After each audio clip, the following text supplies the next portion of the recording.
All right, I have a phone call, so I'm going to go ahead and redo this one so it's all on the same video. So let's do 31. We're told the height of a triangle. We're told that there's a rectangle inside of it, and we're trying to find out the shaded portion. So we really want to take the triangle and subtract the rectangle, and that'll give us our answer. So the rectangle obviously is 8. Our length times our width of our 4 times our 2.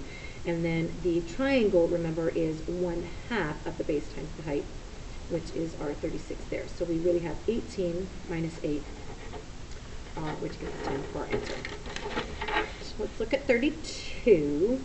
So all of our answers are like what you would plug into your calculator, but not the answer you would get when you do plug in the calculator. So for these, what I would want to do is recognize that I am looking at my 61. So we're definitely going to be using 61, obviously, on all of these. This here is opposite, and this here is our hypotenuse. So this is like the one away from, the sine. So remember, hypotenuse is always on the bottom, so you would say the sine of 61 is equal to the opposite over the hypotenuse. Now, we need to get x by itself because that is what all of our solutions look like. And so I just do a little bit of algebraic manipulation, and I get this, which would be my answer. All right, let's look at 33.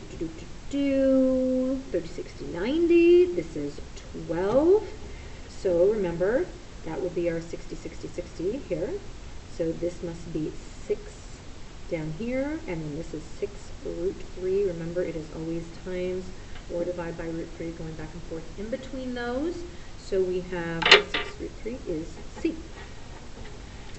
All right, square side length of 4, find the diagonal. That means 45, 45, right, people?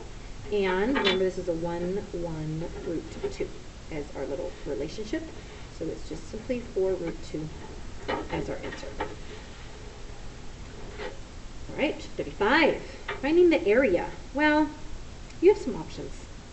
You can find the whole rectangle and subtract the 4 triangles, or you can have a triangle on top and triangle on bottom. I'm going to go with that because it's a little bit less work to do. So I have what this here is 2, and 1, 2, 3, 4, 5. 2 times 5 divided by 2 is 5 for the top, but I do have the bottom one as well, and so I would have 10 as my answer.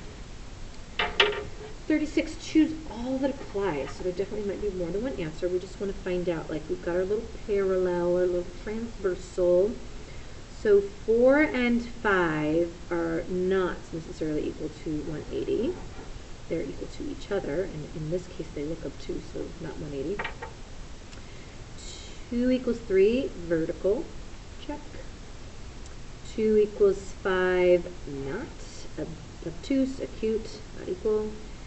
2 and 6, corresponding. So we've got 2 possibilities for that one. All right, 37. Parallel, the little z, if you remember. So that's 34 and that's 34.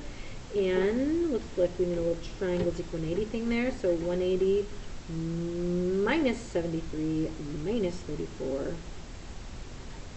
Weird, is also equal to 73. So that is actually isosceles triangle. That equals that, and it totally doesn't look like it.